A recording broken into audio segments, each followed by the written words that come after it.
India England രണ്ടാം T20 മത്സരം ഇന്നാണ് നടക്കാനായിരിക്കുന്നത്. ക്യാപ്റ്റനായി തന്റെ ആദ്യ വിജയം കുറിക്കാൻ ശ്രേയസ് അയ്യർ ഇന്നിറങ്ങുമ്പോൾ ടീം ഇന്ത്യയുടെ പ്ലേയിങ് ഇലവനുമായി ബന്ധപ്പെട്ട് പുറത്തു വന്നിട്ടുള്ള ഏറ്റവും പുതിയ റിപ്പോർട്ടുകളാണ് വീഡിയോയിലൂടെ നിങ്ങളുമായി പങ്കുവയ്ക്കുന്നത്. വീഡിയോയിലേക്ക് കടക്കും മുൻപ് ആദ്യമായിട്ടാണ് നിങ്ങൾ ഈ ചാനൽ കാണുന്നതെങ്കിൽ കൂടുതൽ ക്രിക്കറ്റ് അപ്ഡേറ്റുകൾക്കായി ചാനലൊന്നും മറക്കാതെ സബ്സ്ക്രൈബ് ചെയ്ത് വെച്ചേക്കുക. സഞ്ജു സാംസണ് അവസാന അവസരമായി ഇന്നത്തെ T20 മത്സരം മാറുമെന്നുള്ള റിപ്പോർട്ടുകളാണ് ആദ്യം എത്തിയിരിക്കുന്നത്. സഞ്ജു, ഇഷൻ എന്നീ രണ്ട് താരങ്ങളിൽ കോച്ച് ഗൗതം ഗംഭീർ ഒഴികെ ബാക്കി എല്ലാവരുടെയും പിന്തുണ ഇഷൻ കിഷനൊപ്പമാണ്. സഞ്ജുവിനെ കോച്ച് ഗൗതം ഗംഭീർ മാത്രമാണ് ശക്തമായി പിന്തുണയ്ക്കുന്നതാണ് ലഭിക്കുന്ന റിപ്പോർട്ടുകളിൽ പറയുന്നത്. വൈഭവ് സൂര്യവംശിയുടെ അരങ്ങേറ്റം വൈകില്ല എന്നും അദ്ദേഹത്തിന് വേണ്ട അവസരം ഉടൻ തന്നെ ലഭിക്കുമെന്നും BCCI ഇന്നലെ അറിയിച്ചിരുന്നു. സഞ്ജുവിനെയോ ഇഷനെയോ തിലക് വർമ്മയോ പ്ലേയിങ് ഇലവനിൽ നിന്ന് മാറ്റി നിർത്തി വൈഭവിന് അവസരം നൽകണമെന്നുള്ള മുറവിളി തന്നെയാണ് ഉയരുന്നത്.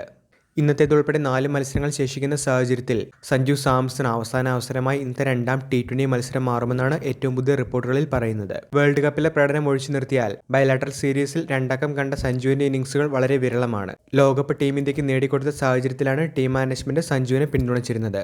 എന്നാൽ വൈഭവിനെ പോലെ ഇമ്പാക്ട് ഉണ്ടാക്കാനായി കഴിയുന്ന ഒരു താരത്തെ പുറത്തു നിർത്തി പരമ്പര നഷ്ടമാക്കുന്നതിലേക്ക് ടീം ഇന്ത്യ തയ്യാറാവില്ല.